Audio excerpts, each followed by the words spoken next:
प्रिय आत्मन, अभी मैं उन्नाव में ही हूँ। हमारे भाई साहब ठीक हो रहे हैं, प्रसन्न रह रहे हैं। मुझे ऐसा लगता है कि उनकी सेवा में कुछ समय मुझे देना चाहिए और जब उनकी अनुमति होगी तो मैं अपने कर्तव्य भाव के साथ गांव के लिए प्रस्थित हूँगा। अभी उन्नाव है, वो गांव है, वो युग भारती का कानपुर केंद्र है, कहीं लखनऊ है, कहीं दिल्ली है, कहीं कुछ है। ये सब सारा सांसारिक एक पैसारा है जो मेरे आसपास फैला हुआ है, या मैं उसके भीतर रमा हुआ हूँ। वो मुझे घेरे हुए है या मैं उसे चिपकाए हुए हूँ। ये दोनों में से क्या है मैं कई बार समझ नहीं पाता, लेकिन लगाव है, जुड़ाव है, आत्मीयता है, सुख मिलता है, शांति मिलती है। तो प्रातःकाल मेरा जागरण हो गया, ठीक समय पर हुआ, 4 बजे के आसपास हुआ। जो कुछ भी जल इत्यादि पान का कार्यक्रम जहाँ जैसा होता है हो पाता है। चित्रकूट भी जाता हूँ तो वो लोग बड़े कृपालु हैं, गर्म पानी रख देते हैं, नींबू रख देते हैं, नमक भी थोड़ा रख देते हैं, चाकू रख देते हैं, कोई साथ में भी कभी कभी रख देते हैं। अब इससे बड़ा और मुझे क्या मिलेगा, इससे बड़ा क्या मिलेगा। तो मैं ये सब कुछ जो कुछ कर सकता था या आवश्यक था करने के बाद अध्ययन करने के लिए उद्यत हुआ। हमारे भाई साहब कल्याण पत्रिका के ग्राहक हैं, हमारे पिताजी भी थे। वैसे तो पांजन्य के भी ग्राहक थे, पांजन्य आजकल नहीं आता, कल्याण नियमित आता है। उसके वर्ष में जो निकलते हैं विशेषांक, विशेष संग्रहणीय होते हैं। और कुछ संयोग देखिए, परमात्मा की लीला देखिए, उसका कृपा कटाक्ष देखिए कि ये मैंने व्हाट्सएप खोले, टेलीफोन खोला, रात में बंद कर देता हूँ। आज पता नहीं बंद किया था, नहीं मुझे ध्यान नहीं। तो उसमें एक अजय सिंह जी हैं, अब किस बैच के हैं मैं तो नहीं कह सकता, मुझे क्षमा करें, लेकिन अपने आत्मीय हैं, अपने योग भारती के हैं।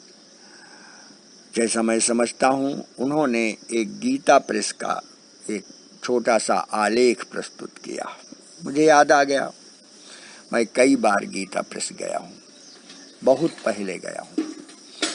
मैं गीता वाटिका भी गया हूँ, जहाँ हनुमान प्रसाद पोद्दार जी निवास किया करते थे। उनके मैंने प्रत्यक्ष दर्शन तो नहीं किए, लेकिन अपने घर के भीतर जा रहे तो पीछे से किसी ने बताया कि पोद्दार जी हैं। मैंने वहीं से प्रणाम कर लिया था। मुझे संत अंक की आवश्यकता थी, मैं रिसर्च कर रहा था अनुसंधान के समय। संत अंक कहीं मिल नहीं रहा था, पता लगा कि नहीं, गीता वाटिका में जो पुस्तकालय है वहाँ मिलेगा। बहुत प्रयास पूर्वक मुझे संत अंक वहाँ मिला। अभी प्रसंग है, प्रकरण है, मैं समझता हूँ कि ये सन रहा होगा 66 का रहा होगा, 66।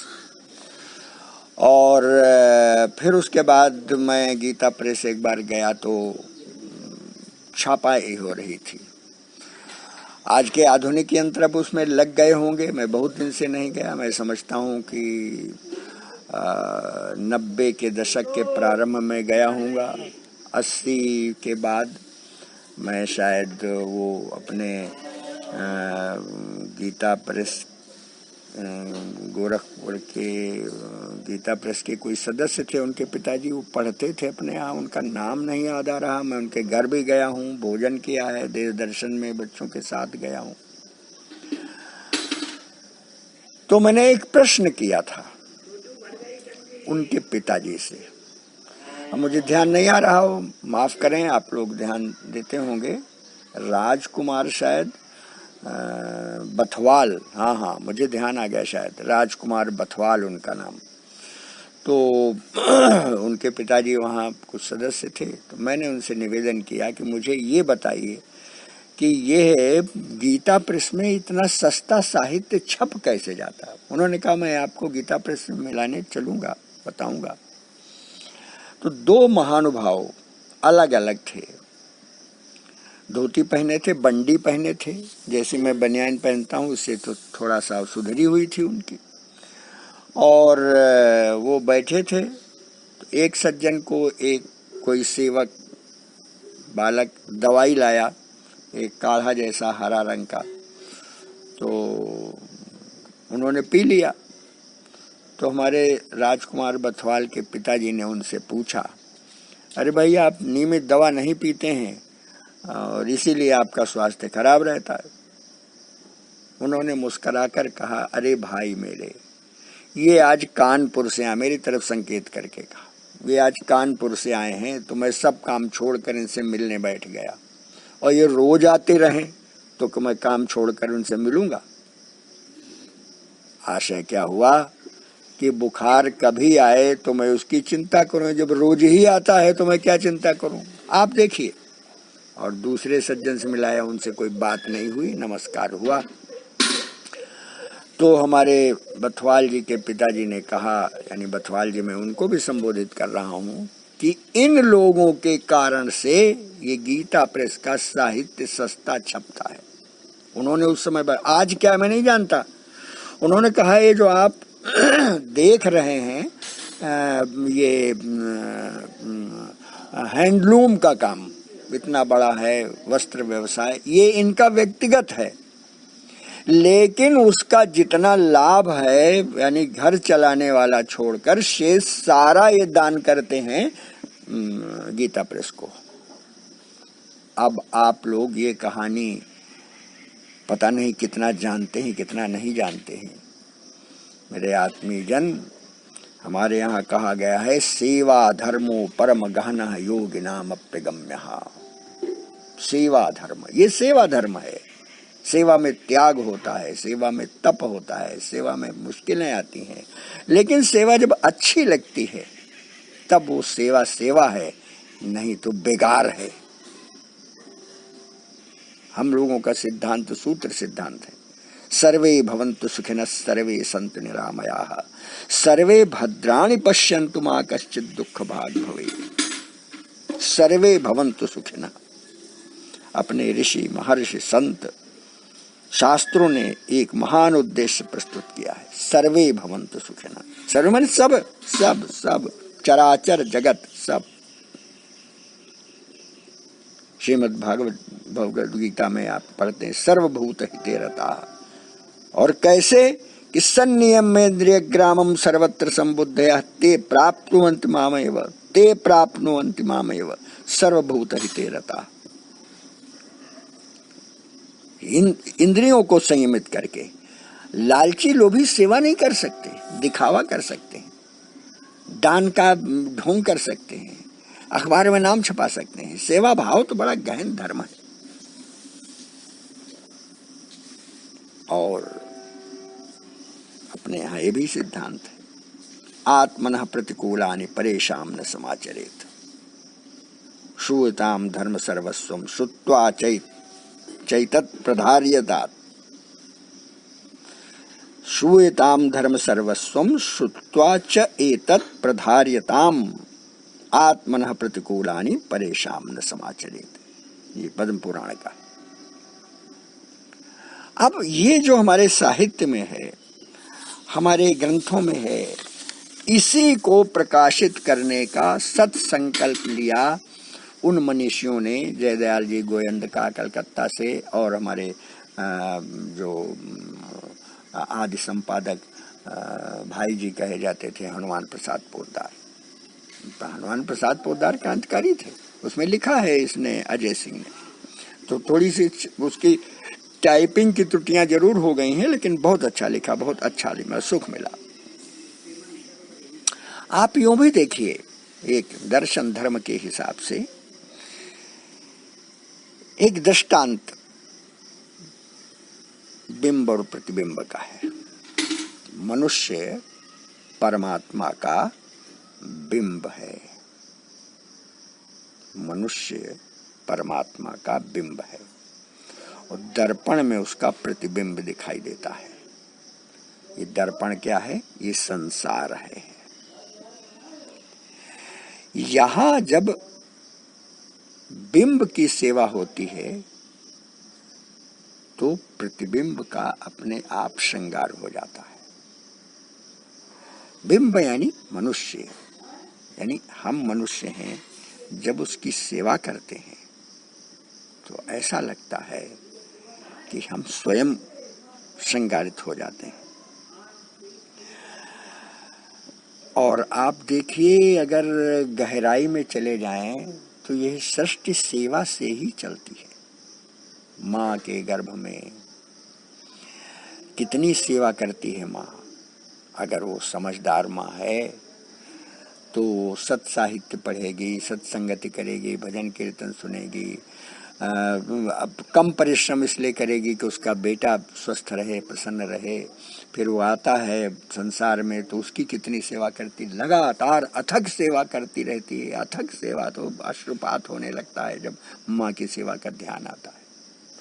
और उसके बाद पालन पोषण करके, वो शायद पढ़ी है कि नहीं पढ़ी है, कुछ भी है, लेकिन वो पढ़े, यशस्वी हो, जयस्वी हो, चारों तरफ उसकी चर्चा हो, ये भाव रहता है। ऐसी स्थिति में अगर कोई उसकी संतान उसकी उपेक्षा करती है, स्वाभाविक रूप से उसको नरक ही प्राप्त होगा। और इसीलिए मनुस्मृति में क्या कहा गया? अभिवादनशीलस्य नित्यं वृद्धोपसेविनः चत्वारि तस्य वर्धन्ते आयुर्विद्या यशो बलम। अरे इसी लालच से करें कि हमारा ये बढ़ेगा। हमारे कहा जाए मातृदेवो भव, पितृदेवो भव, आचार्य देवो भव, अतिथि देवो भव। देवो भव माने उनकी सेवा करो, उनको देवता के समान पूजो। तन मन धन जो कुछ भी है समर्पित भाव से, इत्यादि बातें मेरे मन में उस अंश को पढ़कर आई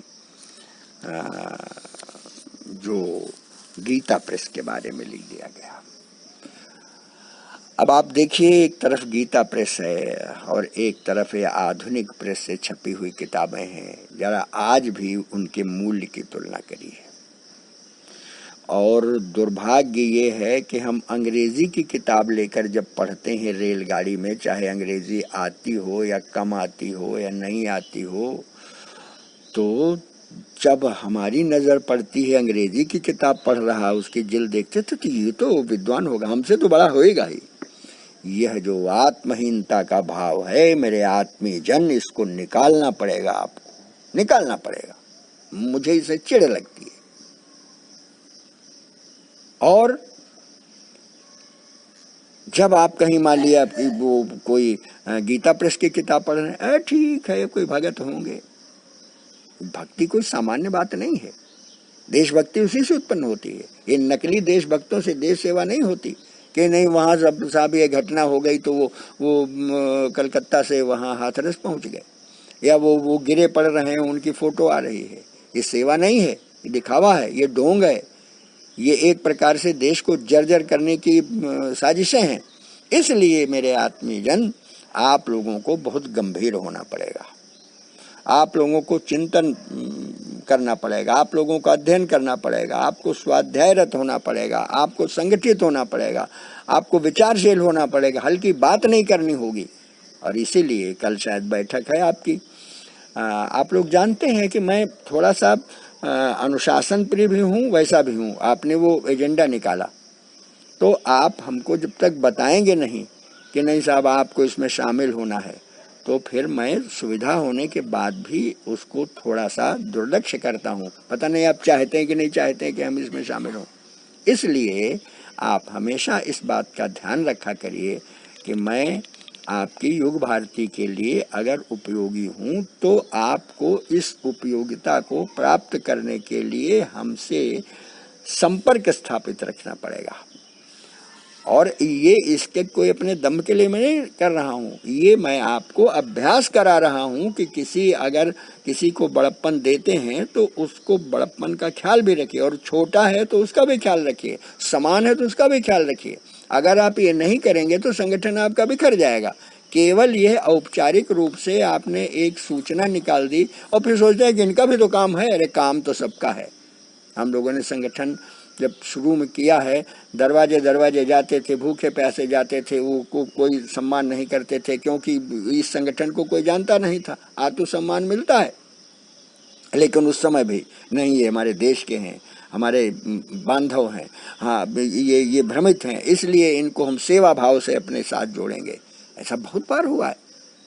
इसलिए मेरे प्यारे आत्मीय जन, हम जिस मूल उद्देश्य को लेकर चले हैं, उस मूल उद्देश्य का स्मरण कराते हुए हम आपसे इतनी आज बातचीत कर रहे हैं इस सदाचार संप्रेषण में, सदाचार संभाषण में, सदाचार वेला में। आप इसका उपयोग करें, और मैं परमात्मा से प्रार्थना करता हूं कि जब तक मेरे शरीर में मेरे शक्ति है, मेरा मन निर्मल है, मेरी बुद्धि प्रखर है, तब तक मैं आपकी सेवा करता रहूं। आप इस सेवा का लाभ उठाएं। बहुत बहुत आशीष। धन्यवाद।